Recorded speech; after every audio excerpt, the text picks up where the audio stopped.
So I'm just going to take a look at my new Seiko 5 GMT. It's the blue one, which is the SSK003, also known as the Blueberry, and the Batman XKX, the Batman being a bit like the Rolex version, known as the Batman.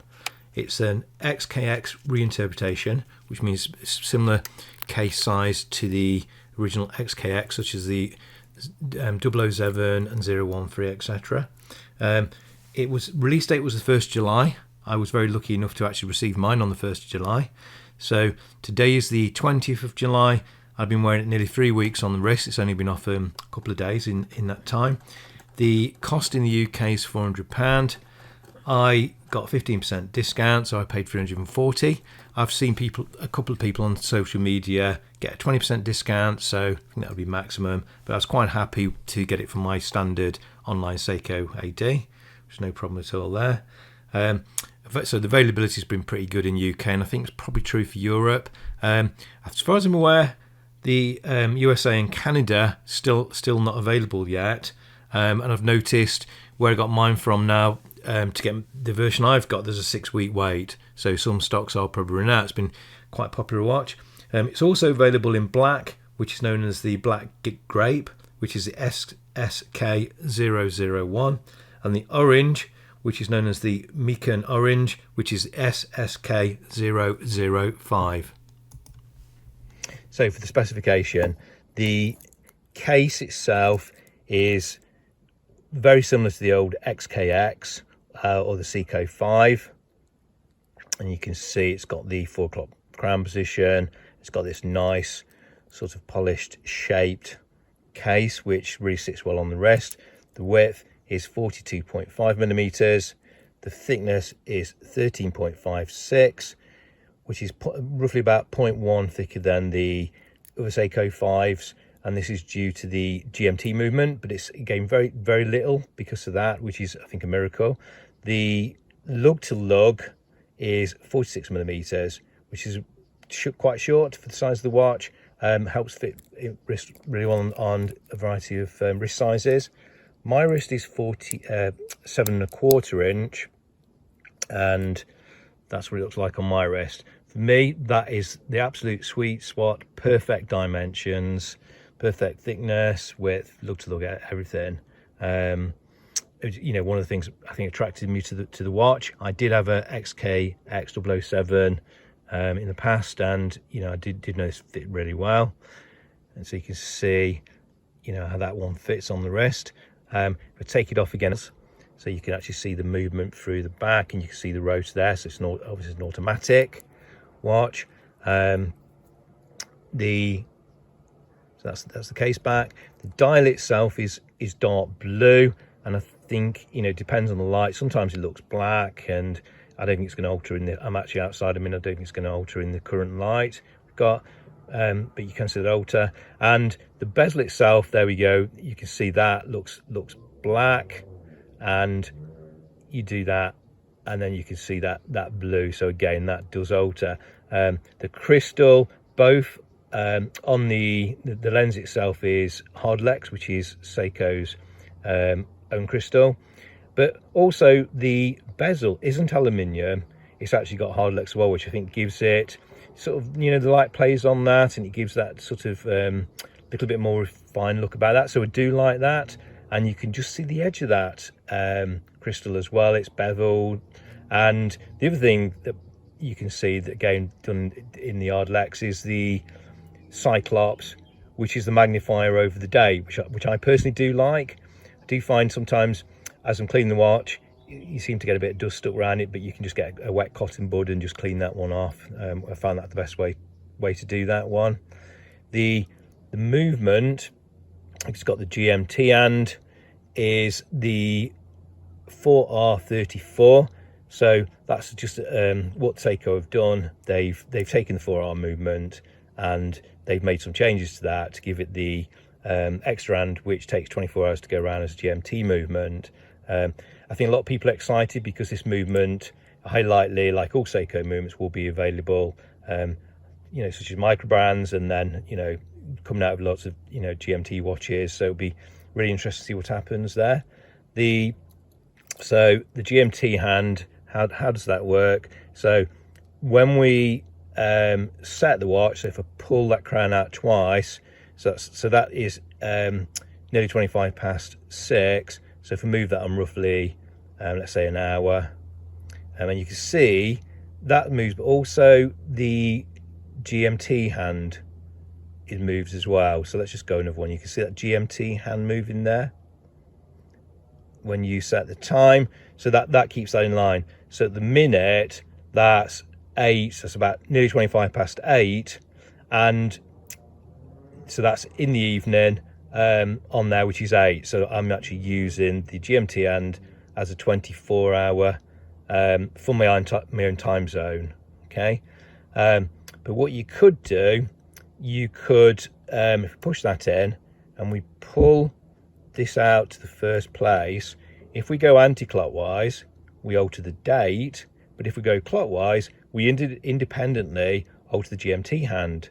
So let's just say we were that was now set to local time where we were, then we could move that 1 hour, 2 hours, etc.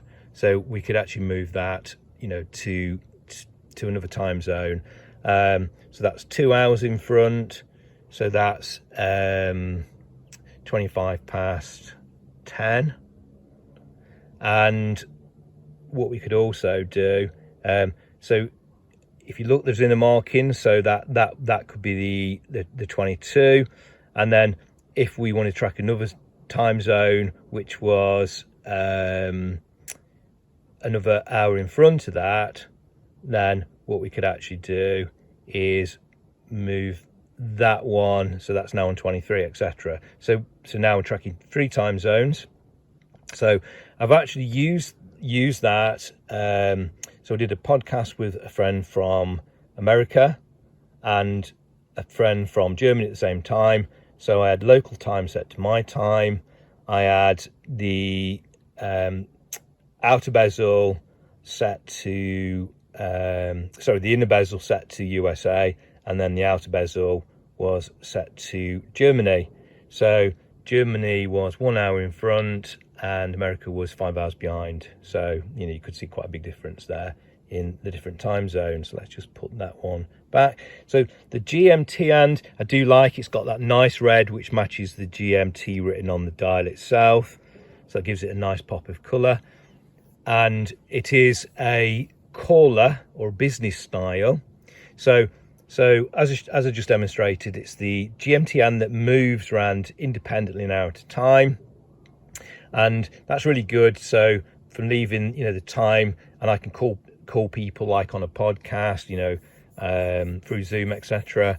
And I can be tracking other people's times in different places in the world, so I can call people or in a business context. The other type of GMT, and it's a more expensive complication, is like a true or a traveller. So if you do a lot of travelling, then you could, so if I went to another country that was 2 hours in front, that allows you to wind independently the hour hand a couple of hours in front without having to stop the watch and all that sort of thing. And then if you did that, you would usually set the GMT hand to your time zone back at home. So that's called a true or a traveller variety. The other thing is the bracelet. This is a Jubilee bracelet, and I really like this Jubilee bracelet. I've not had a Jubilee bracelet before, apart from on the old XKX, which was, I think everyone just used to take them off. That was really cheap quality, but this is really good.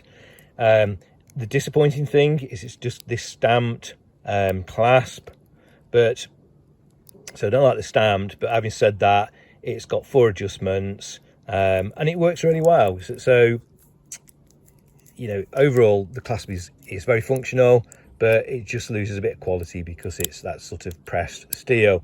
So it's sort of, it's typical Seiko where you've got these, you push them in, that locks nicely, and then that's kind of double security to make sure it doesn't come open. You've got the 4 adjustments, and the adjustments on the bracelet, which I did myself, are split pin. So they're not screwed, they're not, again, like a little bit of quality there, but really quick and easy to do, so I didn't find a problem with that one. and I made it so it's pretty central. You find you have to take a lot more links out to one side than the other, so that's kind of worth pointing out when you do that one. The actual bezel itself is a friction bezel, and it actually goes both ways, so it's bi-directional, and the friction on that is absolutely perfect, and I do like that. And so it doesn't click in at all, and it's got 24-hour markings, not 5, 10, 15, 20, so it's not a diver's watch. And for a diver's watch, you just want it to go one way, so it can't move back, because if it moved back when you were diving, it potentially could add more time to your dive than you think, which could be dangerous. So, that's all irrelevant for this watch. So it's not such a diver's watch. And the other thing, it's only got 100-meter water resistant. So again, it's not like the old XKX, such a diver's watch, hasn't got divers written on it. And so that doesn't lock, it won't lock, but it winds it. So it does wind, so you can wind the movement. So if you don't wear it for several hours, you can wind it to tension the spring on that one, so it's not going to stop. The power reserve on this is 41 hours, and so there you go. So you've got just position there for altering the GMT hand and the date, position there, and then it does stop the second hand. So what I could do is let that run, and so if I want to set the time, quite often pull that out when that was on the 12, and I could set my time. So if it was really 25 to, I could set that, and then I would use time on the computer, or timers, etc. And then when it was the right time, press that in, starts the second hand again, and that's called hacking. So the old XKX, didn't wind, you couldn't wind the movement, and it didn't hack. So it's pluses and minuses, where and this one is not screw down crown. Personally, I think that's the biggest fault with it, not having a screw down crown. I think with this, it's the sort of watch that I would, like travel with, go on holidays to, beach holidays, that sort of thing, and want to do water sports, go in the sea and everything. And because it doesn't screw down on the crown, for me, that's got much more chance of letting water in. Even though it's 100 meters, I still would highly like not use this so much water sports. And certainly things, like surfing, that's getting a lot of impact from water, I would take it off. And I think that's the biggest fault personally that I have with this watch. The actual, as far as the timekeeping on this watch is concerned, I think Seiko have plus or minus about 40 seconds a day. They always do quite a big range. This has been about 5 seconds faster a day, so I think that's really good for the movement and the price of the watch and everything. So £340 for this watch, with all the extras on top of the normal Seiko 5, having the GMT hand, having this really nice bracelet, having the not aluminium bezel, but having this Ardlex glass, this nice looking bezel, which is in 2 colours. I think it's really good price for what you get, and the Cyclops, again, another edition which personally I like, that could put people off. I think there's a way of taking the Cyclops off as well. You can heat something up and take that off if you prefer not to have that, but I'd definitely recommend giving that a try. I think for me, I like that feature.